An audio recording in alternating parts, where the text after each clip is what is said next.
hoje. Quem sabe eu coloco também esses reacts no canal.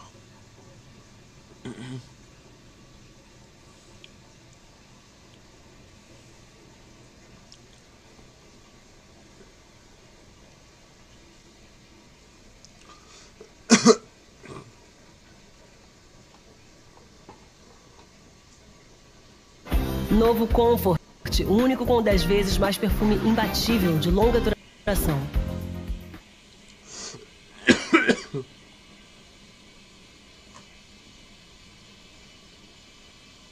Fala galera, família Surf Dog aqui. Quem aí adora viajar em família? Levanta a mão. Olá galerinha do YouTube, beleza? Eu sou Isaac. Vamos fazer o react sobre programas japoneses exibidos na TV Cultura nos anos 2000. Será que vocês lembram desses programas? Vocês assistiam a Cultura? Ou só ficavam no SBT e na Globo assistindo desenho? Vamos começar.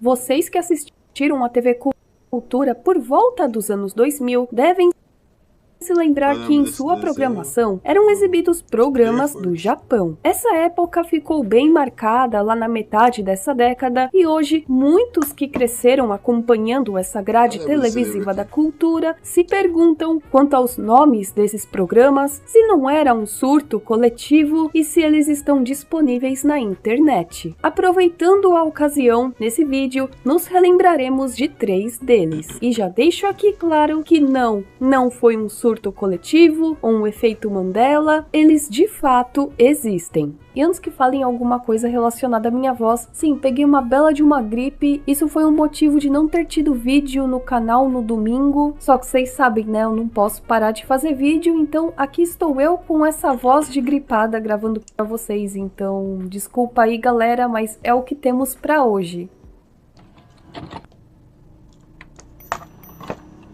Eu vou começar por um que muita gente me pergunta a respeito, que muita gente me pergunta qual é o nome, onde tem pra assistir. E eu vou ter que dar uma boa explicada aqui como que é esse programa, porque ele não é exatamente como a gente imaginava que era. Mas bora lá. O Nandemokyo é um programa infantil que foi transmitido pela NHK, mais precisamente pela NHK Educational Television, que atualmente se chama ETELE, de abril de 1995 até março de 2006. Eu achava que era algo criado nos anos 2000, mas não é bem assim. E um fato interessante desse programa é que, dependendo do conteúdo e do horário de transmissão, eles recebiam títulos diferentes. Então, ele já teve títulos como Moshi Moshi Kill,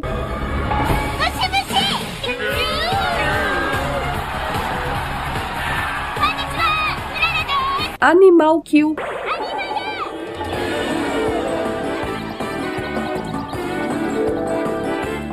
e Mushimaru Kill. Além do Mushimaru Kill Gold. E calma, não termina por aqui, porque tem uma mini versão desse programa que se chama Pirito Kill.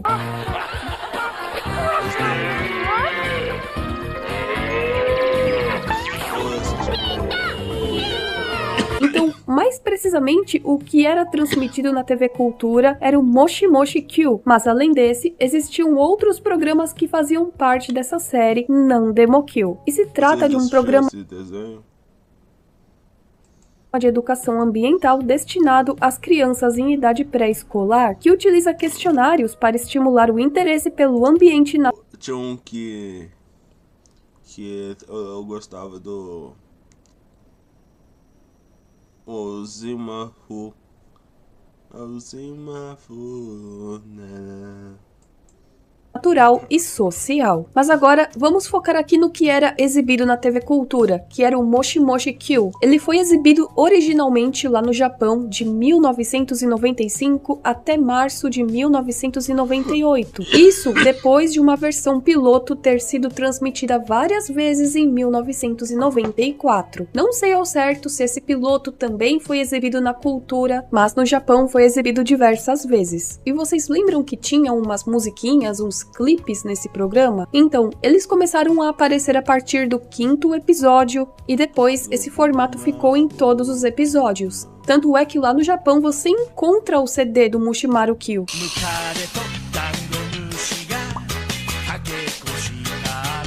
Na TV Cultura ele foi exibido lá por volta dos anos 2000. Em 2015 saiu a batalha contra os Pernilongos, Júlio versus Pernilongos, vocês viram? Parece um mosquito.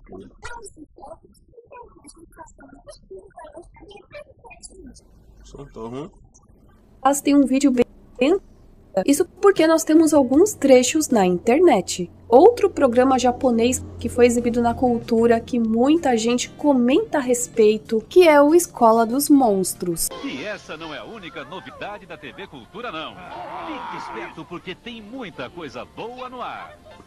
Esta é uma escola de humanos. E essa é a Escola dos Monstros, uma aventura de arrepiar. Aliás, tem um vídeo bem antigo no meu canal falando a respeito desse programa, mais respectivamente como uma mídia perdida, mas aqui eu teria que me relembrar outra vez dele com vocês.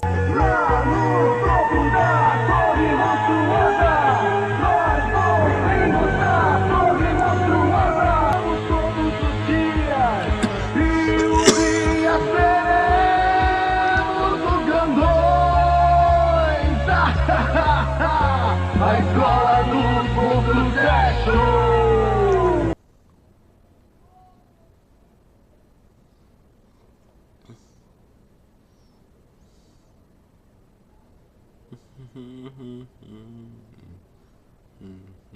Pergunta pra quem tá trabalhando. Pra quem tá de boa também. Pergunta pra quem se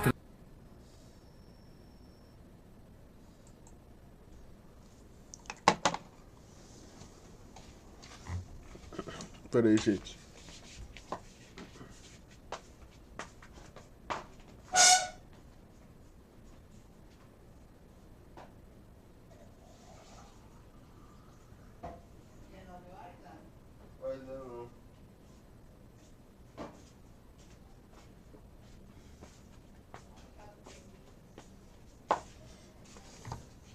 Não, já é 9 horas. Acabou de dar 9 horas.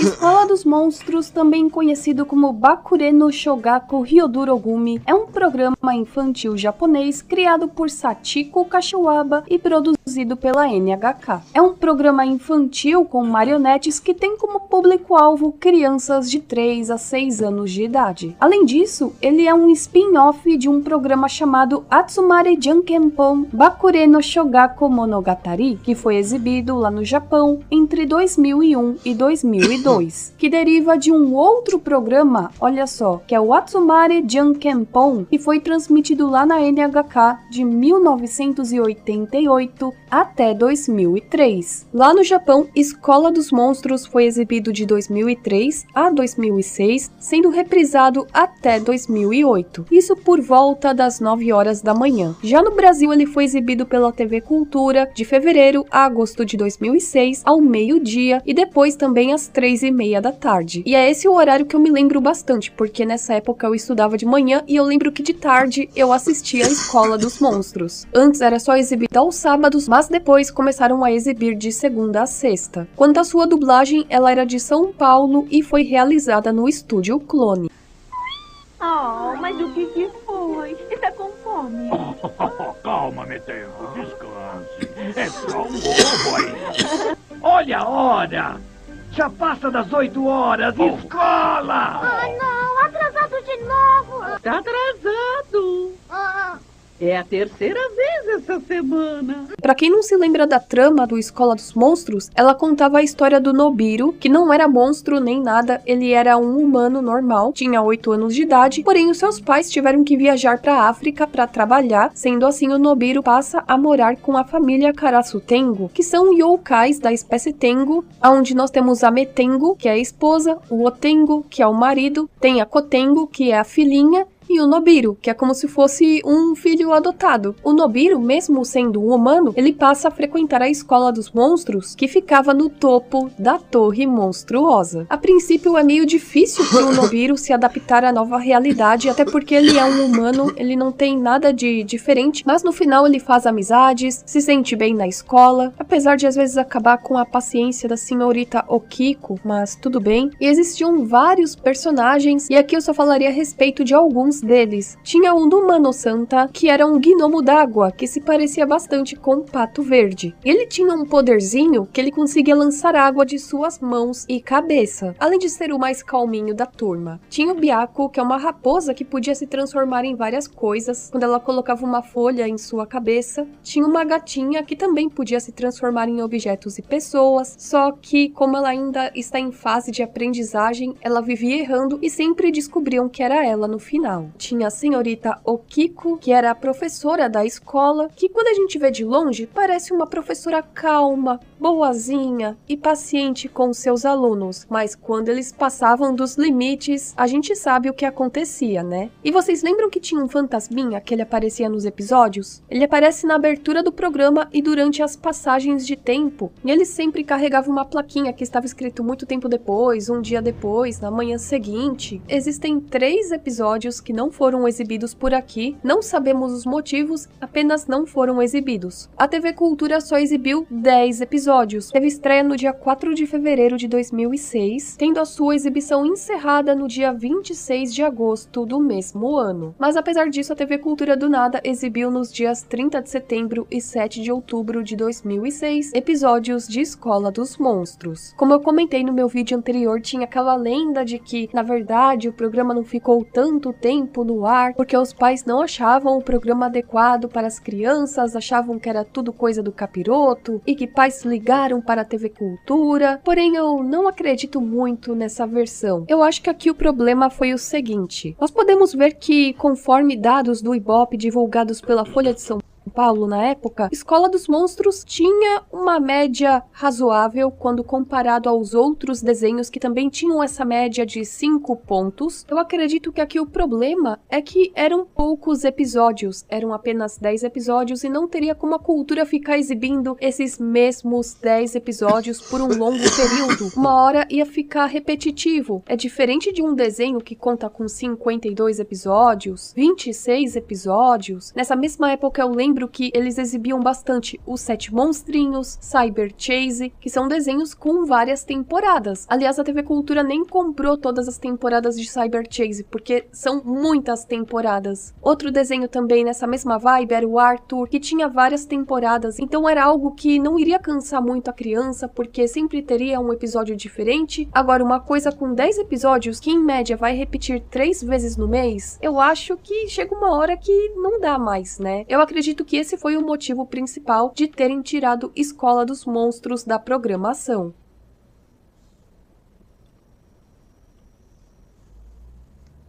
Esse daí era o problema, né? Não tem mais nada nessa turma de inglês. Você assistiu alguns canais? Essa teacher aí, não? Você deu mole, né?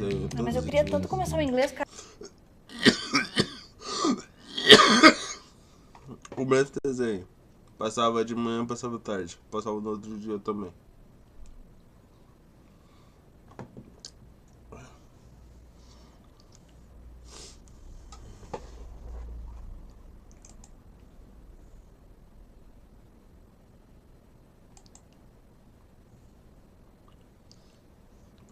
Carrega.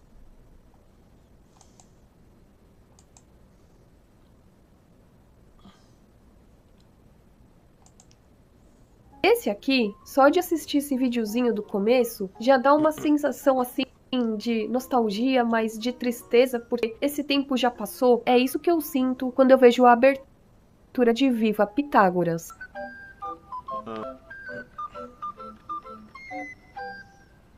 Viva Pitágoras! Viva Pitágoras é um programa infantil, mais uma vez produzido pela NHK, que teve estreia lá no Japão em 9 de abril de 2002. E a coisa mais marcante dele é a sua abertura, que conta com uma máquina de Ruby Goldberg, que no programa são dispositivos de Pitágoras. E sério, dava maior vontade de tentar imitar. Vocês também ficavam com essa ideia na cabeça? Porque eu ficava. E era um programa muito legal, porque ele contava com conhecimentos gerais que eram ensinados de uma maneira bem lúdica para as crianças. Nós tínhamos os personagens Pitá e Gorá, que eram aqueles dois pinguinzinhos fofinhos que viviam fazendo perguntas para o Senhor Enciclopédia, que era essa enciclopédia aqui. Mas os pinguinzinhos ainda são muito pequenos e não sabem ler. Por conta disso, eles têm a ajuda da TV, que é o TV João. E você ainda se lembra quem é o Pitá e quem é o Gorá? O Pitá, ele tem o gorrinho verde, enquanto o Gorá tem esse copinho na cabeça. Tinha também uma ratinha que eu achava a coisa mais fofa desse programa, que era a Su, que era uma ratinha que fazia entregas para o Senhor Enciclopédia em seu carrinho. E eu achava isso muito fofo.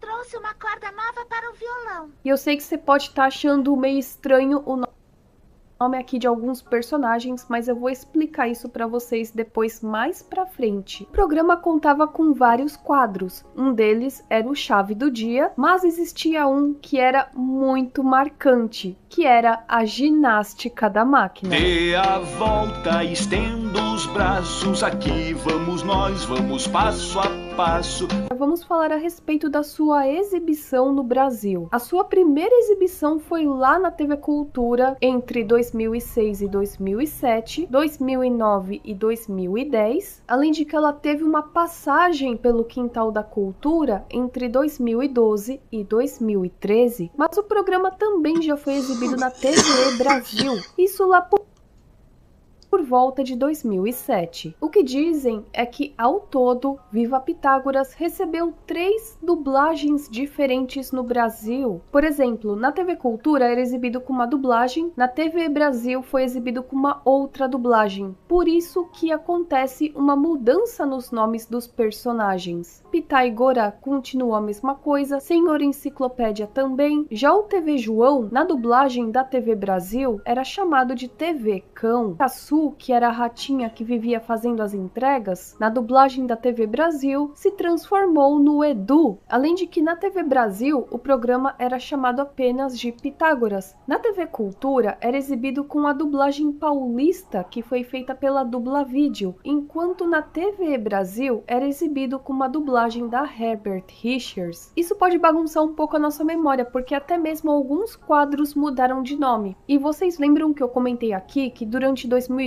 até 2013 foi exibido no Quintal da Cultura? Pois é, foi exibido sim, mas com uma nova dublagem. Não era mais aquela dublagem dos anos 2000. E dizem também que aconteceram algumas modificações nessa dublagem. Não foram muitas quando comparada com a primeira dublagem de São Paulo, mas dizem que, por exemplo, a música da ginástica da máquina, marcha da máquina, hora do exercício, chame como quiser, ganhou algumas modificações na sua letra. Existem episódios no Dailymotion com essa nova dublagem. Leiam a minha página número 852. Mas somos crianças, não sabemos ler. Ginástica da máquina! Ginástica da máquina! Junto com os amigos do Hospital Infantil do Shiba! High five, bate, bate, bate. High five, bate, bate, bate. Quanto à dublagem da Dublavídeo, existem alguns trechos no YouTube. Dê a volta, estenda os braços, aqui vamos nós, vamos passo a passo. Mas quanto à dublagem da Herbert Richards, aí é bem mais difícil você encontrar alguma coisa. E bom, gente, esse vídeo vai se encerrando. Então, gente, esse vídeo vai encerrando aqui. Espero que vocês gostaram. Agora vamos fazer